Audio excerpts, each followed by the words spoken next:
The morning sun cast long shadows across the entrance to Northwell Military Base as Evelyn Shaw approached the security checkpoint. At 42, she moved with the quiet confidence of someone who had seen too much to be intimidated by much. Her canvas jacket was faded from years of wear, and the olive backpack slung over her shoulder looked like it had traveled through half the world's conflict zones. Private Danny Rodriguez squinted at the temporary visitor pass she handed him. His partner, Sergeant Blake Williams, leaned over to examine the document with the kind of suspicious scrutiny that young soldiers applied to anything that didn't fit their narrow understanding of normal.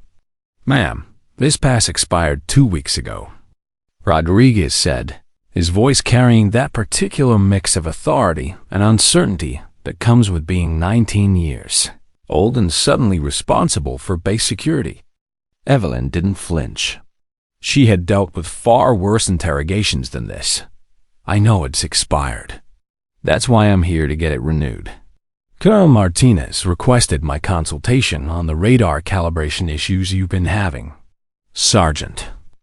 Williams stepped forward, his chest puffed out slightly. He was maybe 25, the kind of non-commissioned officer who took himself very seriously and had something to prove every single day. "Ma'am, we're going to need to search your bag completely. Protocol states that anyone with expired documentation gets a full inspection." "That's fine," Evelyn replied calmly, setting her backpack on the metal inspection table.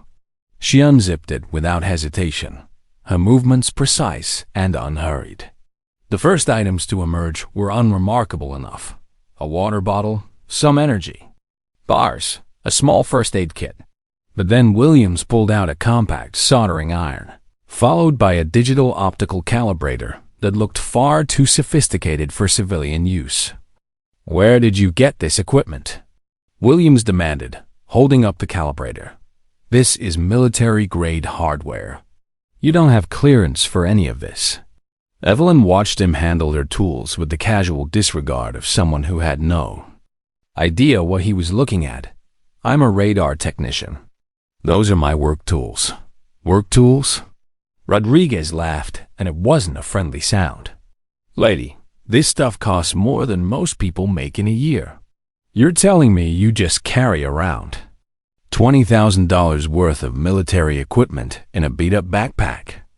The tone was shifting now, and Evelyn recognized the signs. These weren't just security guards doing their job anymore. They were young men with a little bit of power who had decided she didn't belong here. She had seen it countless times before, in a dozen different countries, with soldiers who thought they knew everything about threats and security. Williams began searching more aggressively, pulling out her folded military maps and technical logbooks. "What's all this classified information? How did a civilian contractor get access to current operational maps?" "Those maps are over a decade old," Evelyn said quietly, "and they're not classified anymore." "We'll be the judge of that," Williams snapped, tearing through the inner compartments of her backpack with increasing hostility. "You show up here with expired papers, military equipment you shouldn't have, and classified documents. This is looking like a pretty serious security breach." Other soldiers at nearby checkpoints were starting to notice the commotion. Evelyn could feel their eyes on her, could hear the whispered conversations starting to spread. In their minds, she was already guilty of something. The narrative was writing itself. Suspicious woman with expired credentials caught trying to smuggle classified materials onto a military base. Rodriguez pulled out her heavy logbook and began flipping through pages filled with technical diagrams and encrypted notes. "What's all this code? These frequency patterns? Are you some kind of spy?" The accusation hung in the air like a challenge. Evelyn looked at the two young soldiers, saw the excitement in their eyes at the possibility that they had uncovered something big, something that would make them heroes for a day. She had been in situations like this before, where the truth was too complicated for simple minds to grasp, where experience was dismissed because it didn't come with the right paperwork. I'm here to help fix your drone interference problems. She said simply, that's all. Williams laughed again, louder this time. Drone interference? Lady, you're not even supposed to know we have drones. That information is need to know, and you definitely don't need to know. He continued his aggressive search, ripping at the backpack's lining now, looking for hidden compartments. His fingers found something tucked away in a concealed pocket, and he pulled out a small piece of folded cloth. When he unfolded it, a patch was revealed. It was embroidered in gray thread against dark fabric, a wolf silhouette fading into fog, barely visible unless you knew what to look for. Below it, in smaller text, were the words that would change everything. But neither Rodriguez nor Williams recognized what they were looking at. They saw an old military patch, probably a souvenir or fake memorabilia. Just another piece of evidence that this suspicious woman was playing at being something she wasn't. Ghost recon? Williams read aloud, his voice dripping with mockery. Oh, that's rich. You're telling us you were part of some elite special forces unit? Next, you'll be claiming you're a Navy SEAL or a Green Beret. Evelyn said nothing. She just stood there, watching them handle the one piece of physical evidence that proved who she really was. Or rather, who she used to be before her name was erased from every official database in the military. The situation was escalating, exactly as she had expected it would. These young soldiers had made their decision about her the moment they saw her expired pass. Everything else was just confirmation bias, fitting the evidence to support their predetermined conclusion. But Evelyn Shaw had learned patience in places where impatience got you killed. She had learned to wait, to endure, to let situations develop until the right moment presented itself. And she had a feeling that moment was coming soon. Williams held up the Ghost Recon patch like it was evidence in a criminal trial. You know what I think? He said, his voice getting louder and attracting more attention from other personnel. I think we've got ourselves a stolen valor case here. Some wannabe trying to pass herself off as military with fake patches and equipment she probably bought online. Rodriguez nodded eagerly, feeding off his partner's energy. That would explain the expired credentials and all this suspicious equipment. She's running some kind of scam. By now, a small crowd had gathered around the checkpoint. Other soldiers, curious about the commotion, had wandered over to watch the show. Evelyn could feel their judgment, could see the way they looked at her. Civilian clothes and assumed they knew her story. Ma'am, I'm going to need you to explain where you got this patch. Williams continued, his tone now openly hostile. Because Ghost Recon isn't some weekend warrior fantasy unit. If you're impersonating Special Forces personnel, that's a federal crime. A staff sergeant from a nearby office building had joined the growing crowd. What's the situation here? He asked Williams. Possible stolen valor case, Sergeant Foster. Williams replied importantly. Civilian with expired credentials, military equipment she shouldn't have.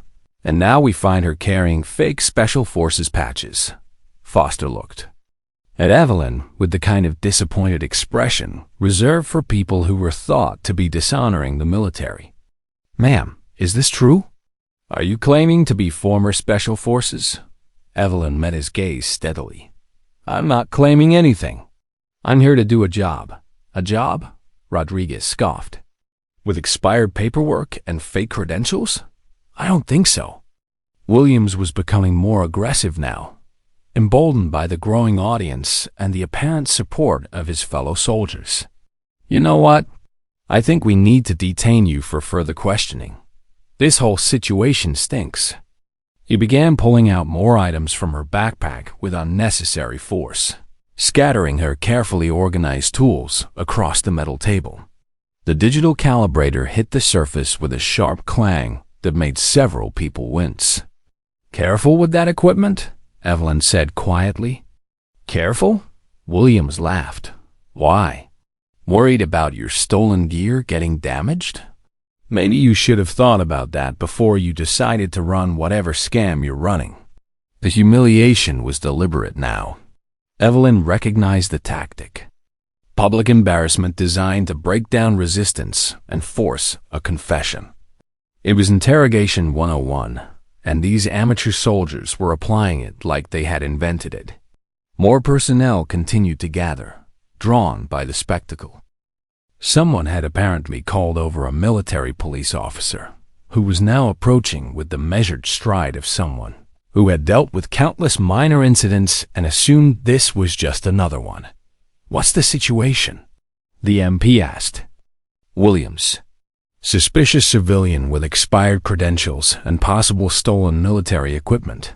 Corporal Hayes, Williams reported, puffing up with self-importance. She's also carrying what appears to be fake Special Forces patches. Hayes looked at the items scattered across the table, then at Evelyn. "Ma'am, do you have any other identification? Anything that might verify your military service record?" "My service record doesn't exist in current databases," Evelyn replied calmly. The statement caused a ripple of snickers through the crowd. To them, it sounded like exactly the kind of thing someone with fake credentials would say when cornered. "Convenient," Williams muttered. "Let me guess, your records are classified? Super secret missions nobody can verify?" Foster shook his head with disgust. "This is exactly the kind of person who dishonors real veterans. Coming onto a military base with fake patches and made-up stories." But there was one person in the growing crowd who wasn't joining in the mockery. Lieutenant Jessica Morgan, intelligence officer who had been walking past on her way to a briefing, had stopped when she noticed the commotion. Unlike the others, she was actually looking at the equipment scattered on the table rather than focusing on the drama. She recognized the digital optical calibrator. She had seen one exactly like it in a classified manual she had studied just last week. It wasn't the kind of equipment that showed up on civilian markets, fake or otherwise. It was specialized hardware that required both security clearance and extensive technical training to operate. Morgan also noticed something else that the others had missed. The woman being humiliated wasn't reacting the way someone with fake credentials would react. She wasn't defensive, wasn't trying to talk her way out of the situation, wasn't showing the kind of nervous energy that typically accompanied guilt or deception.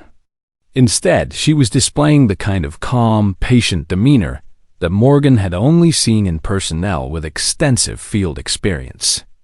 It was the behavior of someone who had been in far more dangerous situations than a checkpoint search and knew that this too would pass. Williams, meanwhile, was reaching the climax of his performance. "You know what I think we should do? I think we should call the FBI. Let them sort out what federal laws you've broken with all this fake military stuff." "That might not be necessary," Lieutenant Morgan interjected quietly. Williams turned to her with surprise. "Ma'am?" "I said that might not be necessary," Morgan repeated, stepping closer to examine the equipment on the table. "This calibrator, for instance, it's not something you can buy online. It's issued only to personnel with very specific technical clearances." "Which proves she stole it," Rodriguez said quickly. "Or," Morgan replied, "it proves she's exactly who she says she is." The suggestion sent a murmur through the crowd. Williams looked uncertain for the first time, realizing that his narrative might be getting more complicated than he had anticipated. But before anyone could respond further, footsteps approached from the direction of the main administration building. Colonel David Martinez was walking toward the checkpoint, and he did not look happy.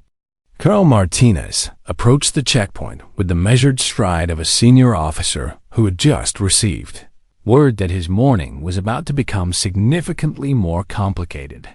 The crowd around the inspection table parted respectfully as he drew near, but his attention was focused entirely on the scattered equipment and the woman standing calmly at the center of the chaos. "What exactly is happening here?" he asked, his voice carrying the quiet authority that came with 28 years of military service. Sergeant Williams snapped to attention. "Sir," We have a civilian with expired credentials attempting to gain base access. She's carrying what appears to be stolen military equipment and fake special forces patches. Martinez looked at the items on the table, then at Evelyn. There was something in his expression that suggested recognition, but he didn't immediately reveal what he was thinking. "And you are?" he asked her directly. "Evelyn Shaw," she replied simply. "You requested my consultation on the radar interference issues." "I requested consultation from a cleared defense contractor named E. Shaw," Martinez said carefully. "The paperwork didn't include a photo or detailed background information." Williams stepped forward eagerly. "Sir, she's been claiming to be some kind of special forces veteran, but her credentials are all expired and her story doesn't check out." Martinez examined the Ghost Recon patch that Williams was still holding like evidence. Something flickered across his face, but he kept his expression neutral. "Where did you serve?" he asked Evelyn. "Kandahar Province, 2012 to 2014, she replied without hesitation. The answer caused Martinez to freeze for just a moment. Williams, not noticing the colonel's reaction, pressed his advantage. "Sir, anyone could claim to have served there. We need to verify her credentials through proper channels." "Actually," Martinez said slowly, "I think I can verify her credentials right here." He looked directly at Evelyn. "Tell me about the ambush at Firebase Delta." The crowd went quiet, sensing that something significant was happening but not understanding. "What?"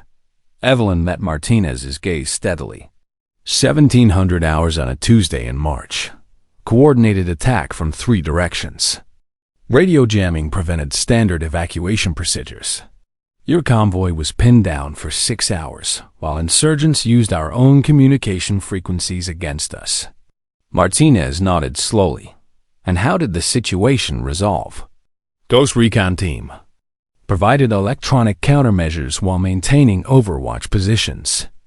We restored communications and coordinated air support for extraction. 47 personnel evacuated with minimal casualties." The colonel was quiet for a long moment. Then he turned to Sergeant Williams with an expression that could have frozen.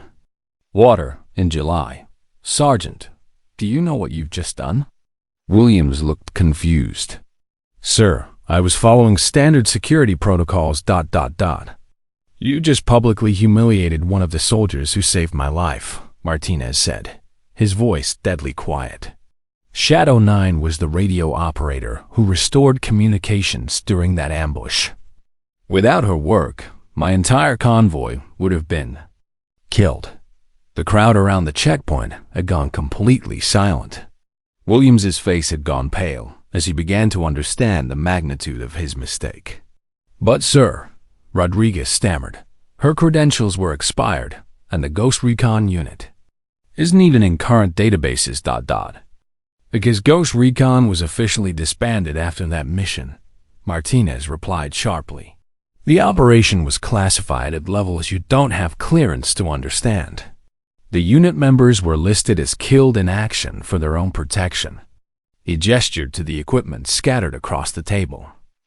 "This woman designed half the electronic warfare systems this base currently uses. She has more security clearance than anyone standing here, even if it's not in the computers anymore." Lieutenant Morgan stepped forward respectfully. "Sir, should we restore her base access immediately?"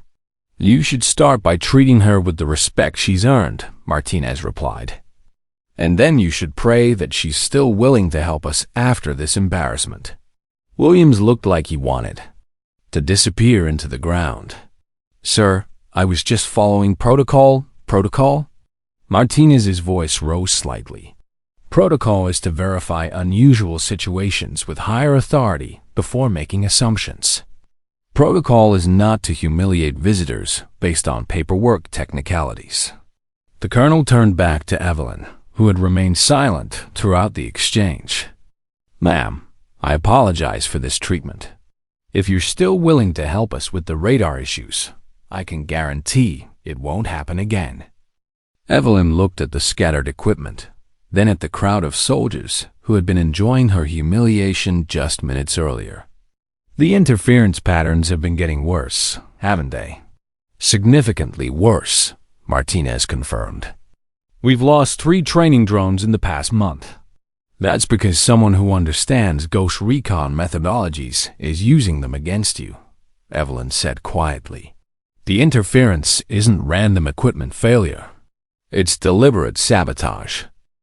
The statement sent a chill through the gathered personnel. Martinez leaned forward intently. "You're certain of this?" "I recognize the patterns," Evelyn replied.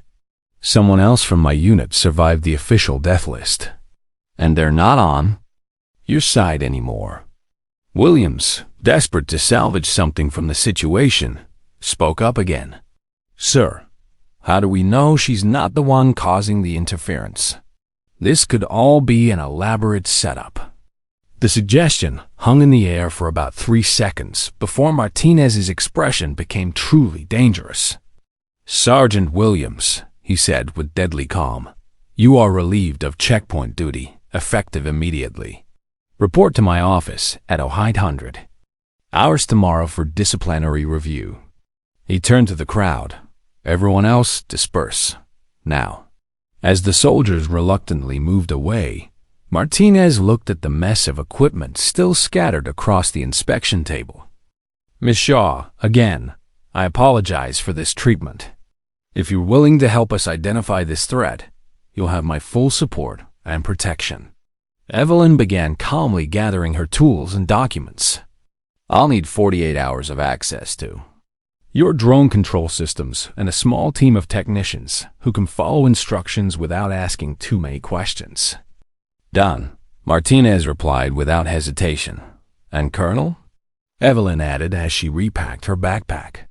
"The next time one of your soldiers wants to question my credentials, you might want to remind them that some ghosts are better left undisturbed." 2 days later, Evelyn found herself in the base's secure technical facility, surrounded by computer systems that hummed with the kind of quiet efficiency that military installations prized. Colonel Martinez had assembled a small team of 3 technicians, each carefully vetted and briefed on the need for absolute discretion. Lieutenant Morgan had volunteered to serve as the liaison between Evelyn and the base's technical staff. Unlike the checkpoint guards, she approached the situation with professional curiosity rather than suspicion. "Miss Shaw," Morgan said as they settled into the secure workspace, "I have to ask, how did you know the interference patterns were deliberate sabotage and not equipment failure?" Evelyn pulled out her weathered logbook and opened it to a page filled with frequency diagrams and signal analysis notes. "Because I designed the original protocols that your current systems are based on. When I see someone exploiting the exact weaknesses I couldn't solve 12 years ago, it's not a coincidence." Senior Technical Sergeant Ryan Cooper, one of the technicians Martinez had selected, leaned forward to examine her notes. "These frequency patterns match exactly what we've been seeing in our failed training runs. But how could someone from outside the base know our specific operational frequencies? They wouldn't need to know your current frequencies," Evelyn explained patiently. "Ghost recon protocols were designed to identify and exploit communication patterns in real time. If someone has access to our original methodology, they can reverse engineer your entire system just by monitoring your training exercises." The implications of her statement were sobering. Technical Specialist Maria Rodriguez, the junior member of the team, raised her hand tentatively. "Ma'am, are you saying that our security has been compromised for months without us knowing it?" "I'm saying that whoever is doing this has been studying your operations long enough to map your entire electronic infrastructure," Evelyn replied. "The drone failures aren't the real threat. They're just tests to confirm system vulnerabilities." Lieutenant Morgan exchanged concerned glances with the technical team. "Tests for what?" Evelyn pointed to a series of anomalous readings in her logbook. "Based on these patterns, I believe someone is preparing to take complete control of your drone fleet during an actual mission, not just training exercises." The room fell silent as the full scope of the threat became clear. Sergeant Cooper was the first to speak. "Ms. Shaw, what would happen if someone gained control of our drones during a real operation?"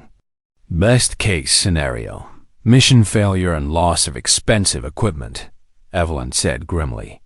"Worst case scenario, your own drones are turned against friendly forces." The possibility sent a chill through the room. These weren't just technical problems anymore. They were potential life and death situations involving their fellow soldiers. Maria Rodriguez looked up from the frequency analysis charts she had been studying.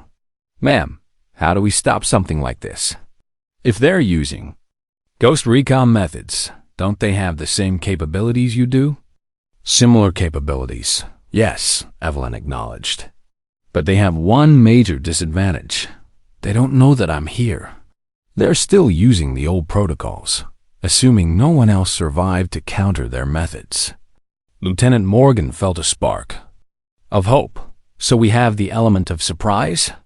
"More than that," Evelyn said, pulling out a newer section of her logbook. "I've spent the last 12 years developing countermeasures for the weaknesses in the original Ghost Recon systems. They know how to exploit the old protocols, but they don't know how to defend against the improvements I've made." She spread out a series of technical diagrams that showed modified communication patterns and enhanced encryption methods. "These upgrades will not only stop the current interference, but also identify the source location of anyone trying to use Ghost Recon methods against you." Sergeant Cooper studied the diagrams with growing excitement. "This is brilliant. You're essentially setting a trap using their own techniques against them." "Exactly," Evelyn confirmed. "But we have to implement it carefully. If they realize what we're doing too early, they'll adapt their methods and we'll lose our advantage." Over the next several hours, the team worked with focused intensity to integrate Evelyn's improvements into the base's existing systems. Lieutenant Morgan marveled at how seamlessly Evelyn worked with equipment she hadn't touched in over a decade. "It's like watching someone return to their childhood home," Morgan observed to Sergeant Cooper during a brief break.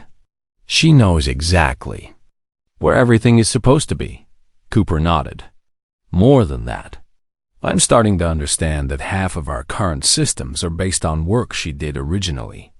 We've been using her designs without knowing it." As the day progressed, Evelyn's modifications began to take effect. The new protocols were designed to function invisibly alongside the existing systems, monitoring for intrusion attempts while maintaining normal operations. "How will we know when someone tries to interfere with our systems again?" Maria Rodriguez asked as they completed the final installation procedures. Evelyn indicated a monitoring station she had set up in the corner of the room. "This will track all incoming signals and identify any that match Ghost Recon patterns. When our rogue operative makes their next move, we'll know exactly where the attack is coming from." Lieutenant Morgan looked at the sophisticated detection array with admiration. "And then what happens?" "Then we prove that this ghost isn't the only one who learned new tricks since 2014. Evelyn replied with the first smile any of them had seen from her.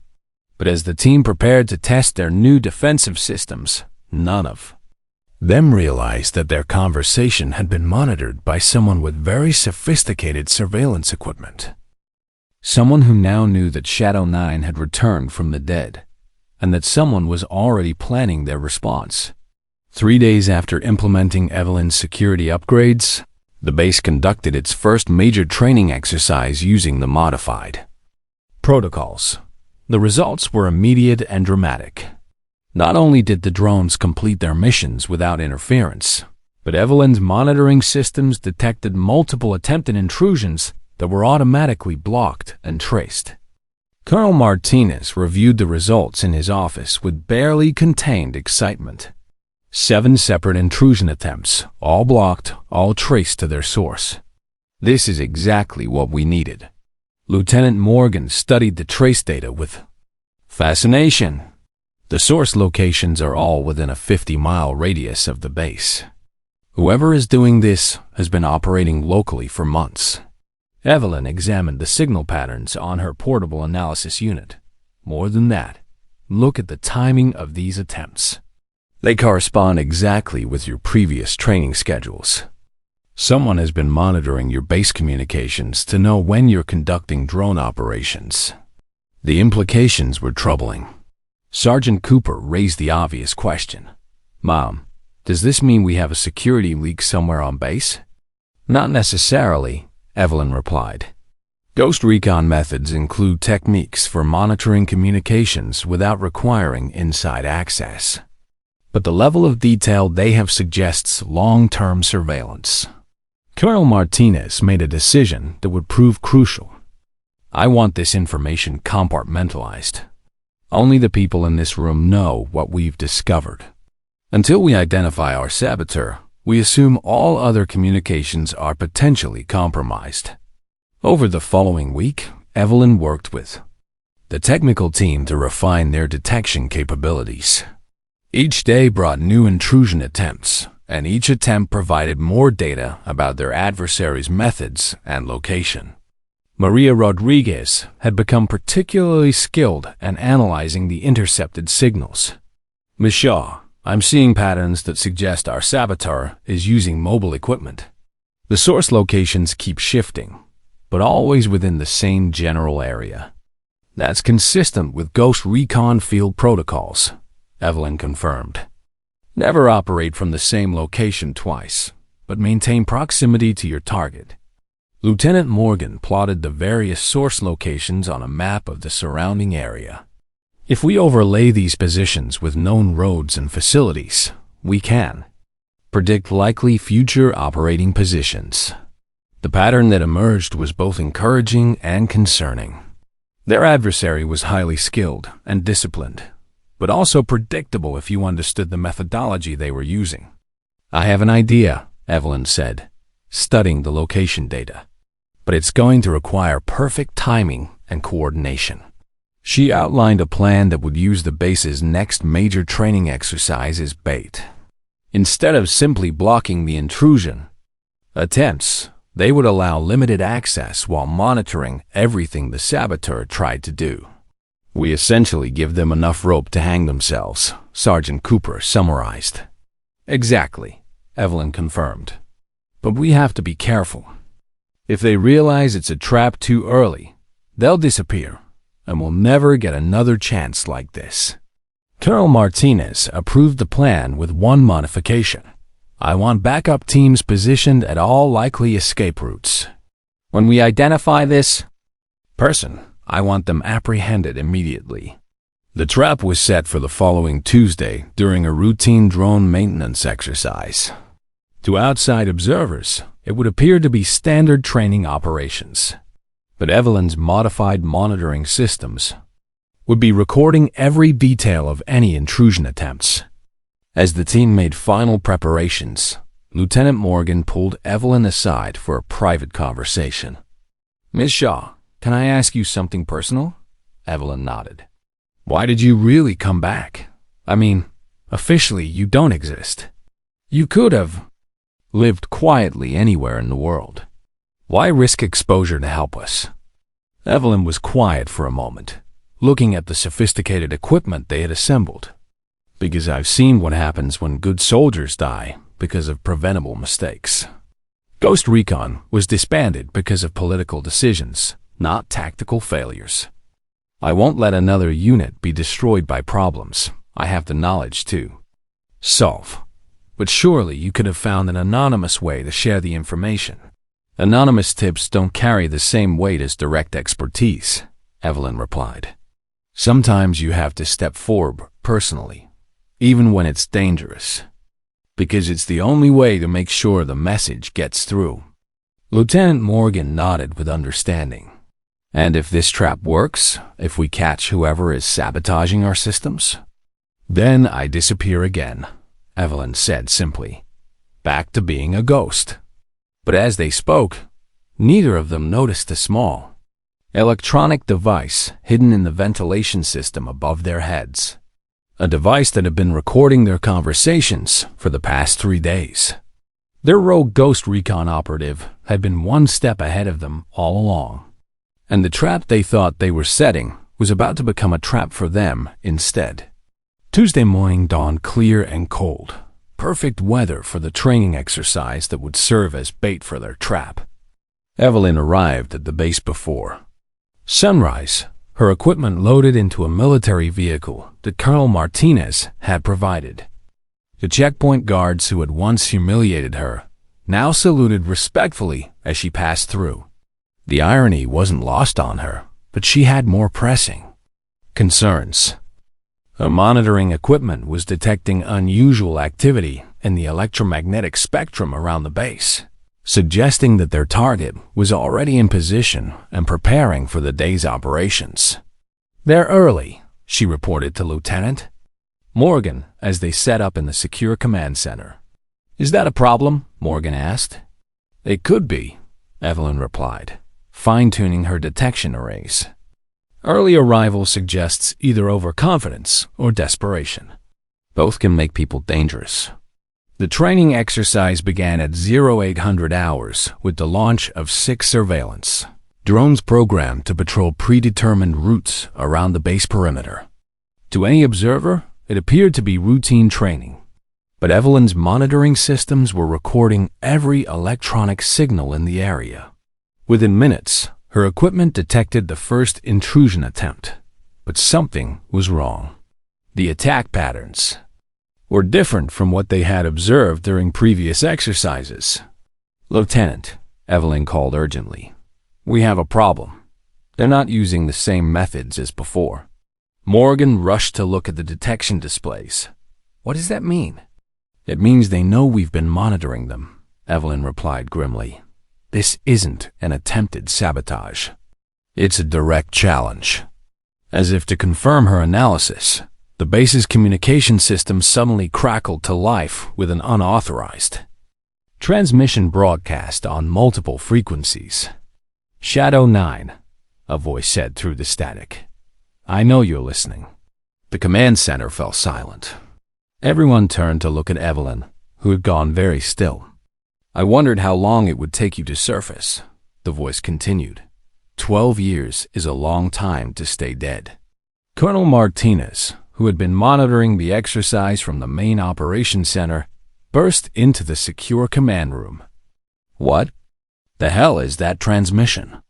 "That," Evelyn said quietly, "is someone else who survived the official death list." The voice on the radio continued, and now there was a familiarity to it that made Evelyn's blood run cold. "You always were too sentimental, Elena, still trying to save people who don't deserve it." Elena. The name hit Evelyn like a physical blow. Only one person had ever called her that. "Marcus," she whispered. Lieutenant Morgan looked confused. "Ma'am, who was Marcus?" "My former partner," Evelyn replied, her voice strained. "Marcus Webb. He was Ghost Recon's communications specialist and psychological operations expert." The implications were staggering. Marcus Webb wasn't just someone with access to Ghost Recon methods. He had helped develop them. More than that, he knew Evelyn personally, knew her techniques, her weaknesses, her patterns of thinking. I've been watching your little improvements to the base security." Marcus's voice continued over the radio. "Very clever. But you always did overthink the technical solutions while missing the human element." Colonel Martinez grabbed the radio microphone. "This is Colonel Martinez, base commander. Identify yourself and state your intentions." Marcus laughed, and the sound was genuinely chilling. "Colonel, you might want to check your drone status boards." Everyone in the command center turned to look at the monitoring displays.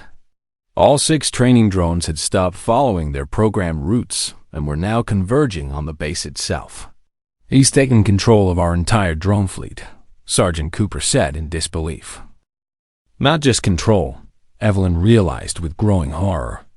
Marcus was our psychological operations specialist. He doesn't just want to sabotage the base. He wants to destroy it in a way that sends a message. The drones were now visible on the base's security cameras, flying in perfect formation toward the main administrative buildings.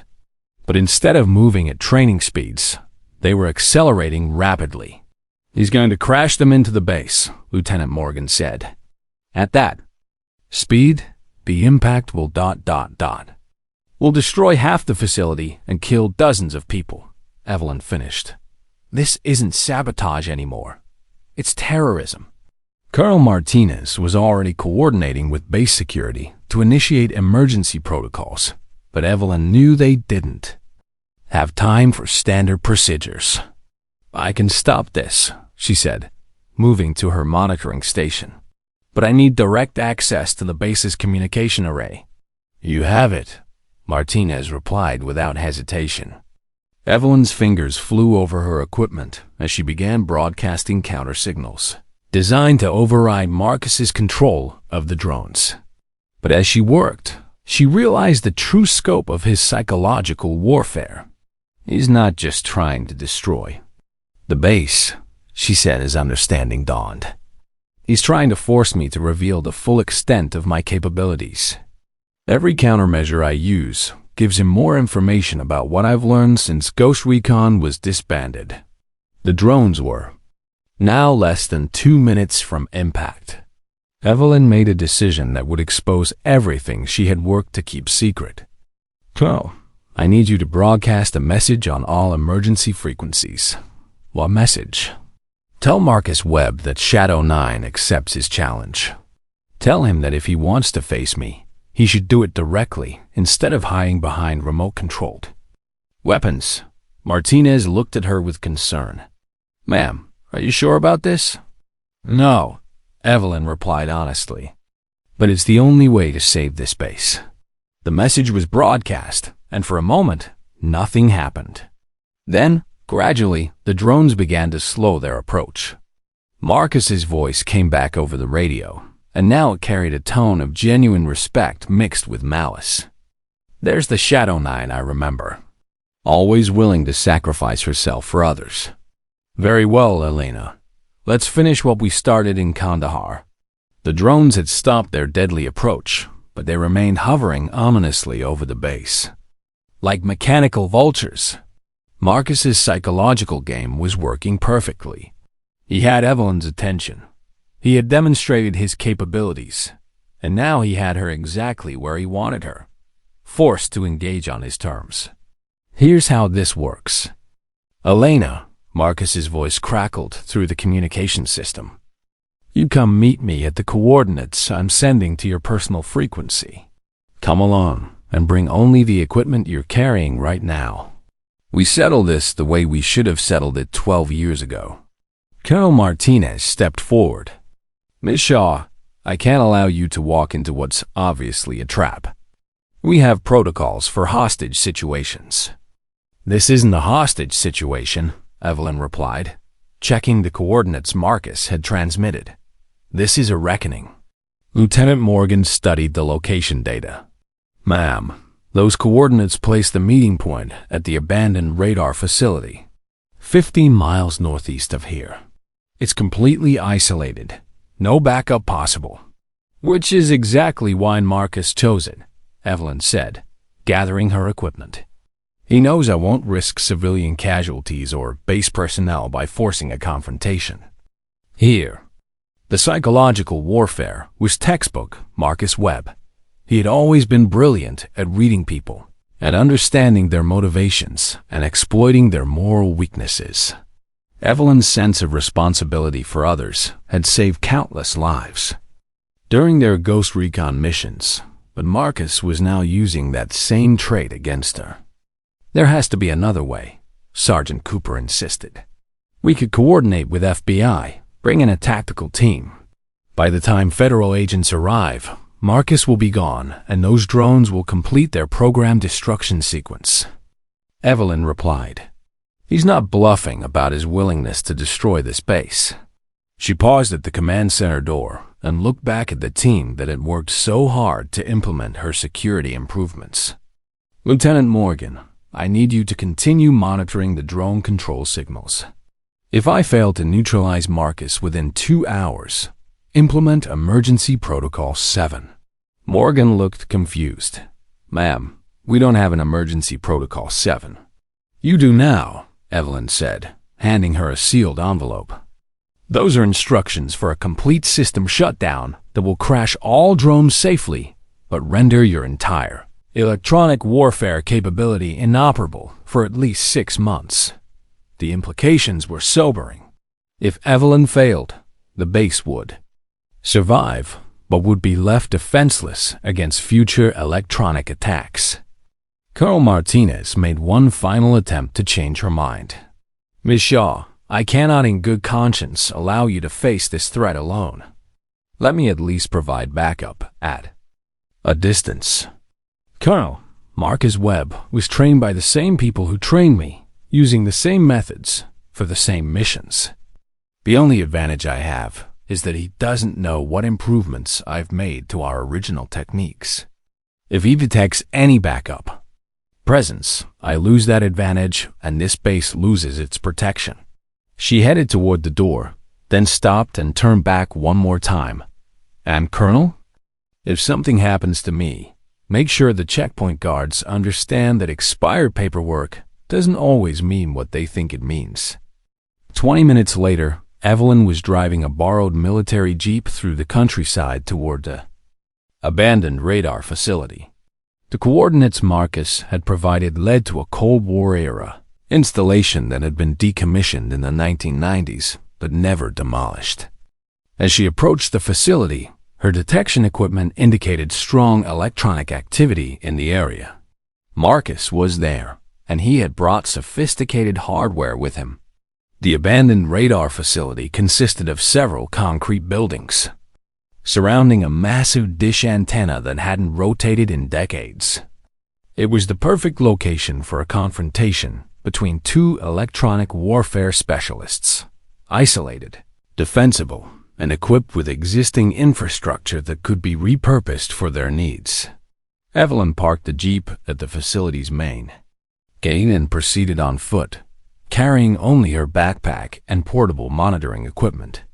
Every instinct developed through years of dangerous missions told her this was a trap, but she also knew it was a trap she had to spring. "Welcome home, Elena," Marcus's voice called out from speakers hidden around the facility. "It's been too long." She followed the sound toward the main control building, her equipment detecting multiple transmission sources. Marcus wasn't just hiding in one location. He had positioned equipment throughout the facility to maintain tactical advantage. "You know, I've been wondering something for 12 years, Marcus continued, his voice now coming from a different speaker. "When they listed us all as killed in action after Kandahar, did you feel relief or disappointment?" Evelyn didn't respond. She was too busy analyzing the electronic signatures her equipment was detecting. Marcus had indeed brought sophisticated hardware, but it was all based on technology that was 12 years old. He had been living off the grid, maintaining ghost recon capabilities but not advancing them. "I felt relief," Marcus went on. "Finally, free from the moral constraints that held our unit back. No more rules of engagement. No more concern for collateral damage. No more politicians deciding which missions were worth the risk." She reached the main control building and found the door standing open. Inside, banks of computer equipment hummed with activity, monitoring feeds from the drones still hovering over Northwell Base. "You could have joined me, you know," Marcus said, and now his voice was coming from directly ahead. He was in the building with her. "We could have used our skills for ourselves instead of for people who erased us the moment we became inconvenient." Evelyn stepped into the main control room and finally saw him. Marcus Webb looked older, harder, but still recognizably the brilliant and dangerous man she had once trusted with her life. He was seated at a control station, his hands resting casually near equipment that could destroy Northwell Base with a few keystrokes. "Hello, Elena," he said with a smile that contained no warmth. "Ready to finish our conversation?" Marcus Webb looked exactly like what he was, a man who had spent 12 years living outside the system, using military training for personal purposes rather than national service.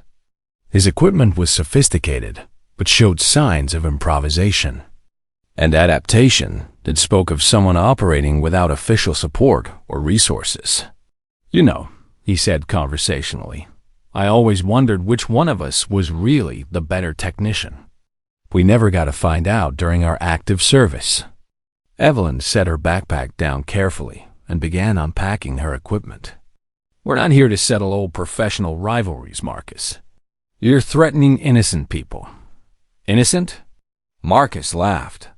"Those innocent people work for the same system that decided we were expendable. The same system that erased our names in our service records the moment our mission became politically inconvenient." He gestured to the drone control displays. "I'm simply returning the favor, showing them how expendable their precious base is when someone with our training decides to target it." As they spoke, Evelyn was quietly setting up her own monitoring equipment, designed with 12 years of improvements that Marcus had never seen.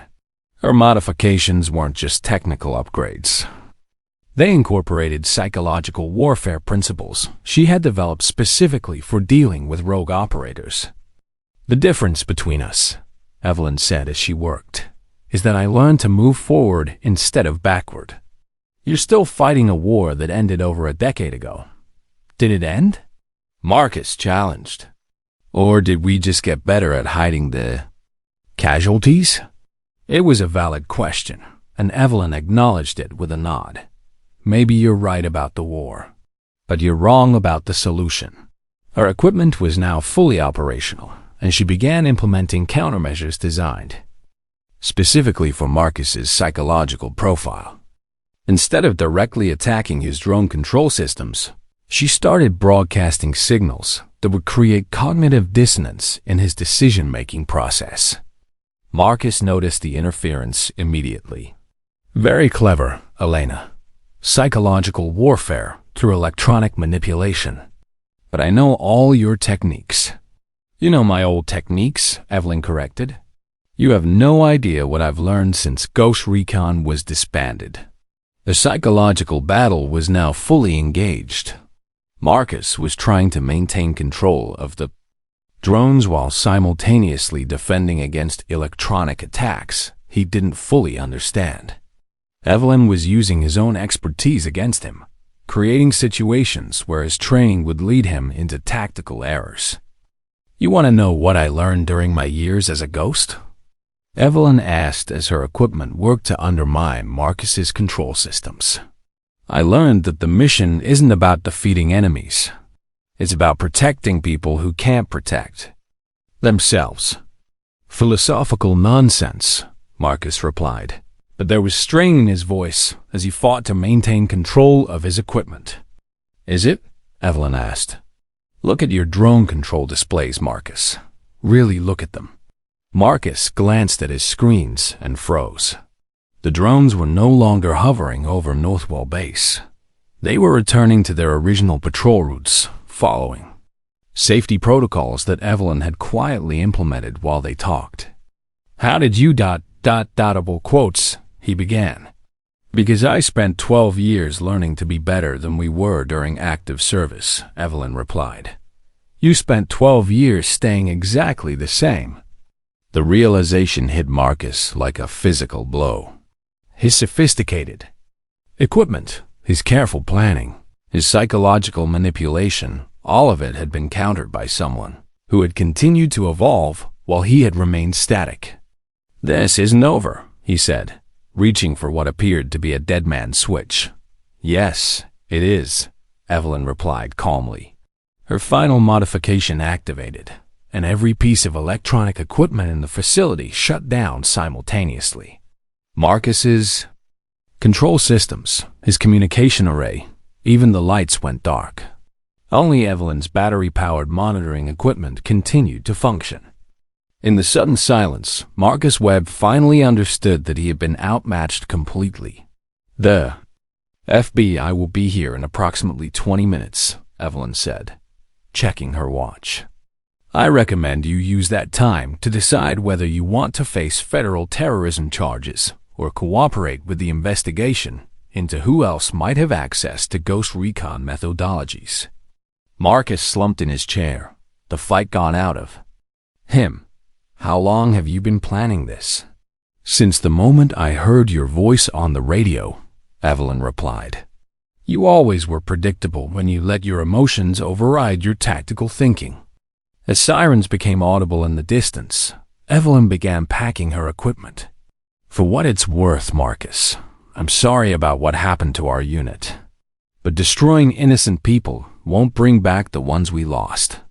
Marcus nodded slowly, and, for a moment, he looked like the brilliant young soldier she had once served alongside, rather than the bitter man he had become. "What happens now?" he asked. "Now you get the chance to remember what it means to serve something larger than yourself," Evelyn replied, "even if you're doing it from a federal prison." The FBI tactical team arrived to find Marcus Webb sitting quietly at his disabled control station, offering no resistance. The threat to Northwell Base was over. The rogue drones were safely grounded, and the case was closed. But Evelyn Shaw was already gone, disappeared into the countryside as quietly as she had emerged from it. By the time Colonel Martinez arrived at the facility, there was no trace of her except for a handwritten note left on the control room table. "The base security improvements are permanent. Monitor frequency 7-7-point-4 for any future Ghost Recon signatures. Thank you for letting me serve one more time." Shadow 9. Back at Northwell Base, Lieutenant Morgan found herself promoted to head of electronic security, with standing orders to implement any recommendations that arrived through unofficial channels. The checkpoint procedures were quietly revised to emphasize verification over intimidation. Sergeant Williams was transferred to a desk job, where his tendency to make assumptions based on appearances would cause less trouble. Private Rodriguez completed additional training in recognizing legitimate military credentials, regardless of their apparent condition. And sometimes, on quiet Wednesday afternoons, base personnel would notice a civilian contractor arriving with weathered equipment and patient eyes, consulting on security issues that never appeared in official reports. They learned not to ask too many questions about her credentials. Some ghosts, they understood now, were better left to do their work in peace. The most important protection, they had learned, often came from guardians who preferred to remain invisible. And the most dangerous assumption was that someone with expired paperwork couldn't have current knowledge that might save lives. Marcus Webb eventually cooperated with federal investigators, providing information that led to the identification and capture of 3 other former Special Operations personnel who had been using their training for criminal purposes. He was sentenced to 15 years in federal prison, but became an instructor in counterterrorism techniques, teaching new agents how to identify and stop rogue operators.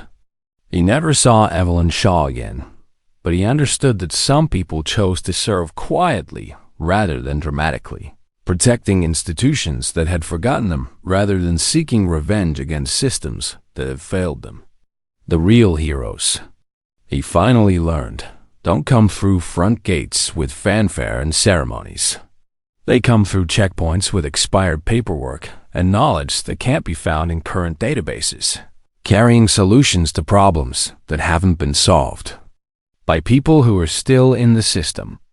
And sometimes, if you're wise enough to look beyond the credentials and humble enough to accept help from unexpected sources, those quiet heroes will save you from threats you never knew existed. The most critical protection Evelyn had proven. Commies from guardians who choose shadows over spotlight, service over recognition, and effectiveness over ego. Some ghosts, the personnel at Northwell Base learned, are worth believing in. If you enjoyed this story, don't forget to hit the subscribe button and become a part of our Everyday Life Stories community. Where are you watching from? Drop a comment below. We love hearing from our amazing viewers around the world.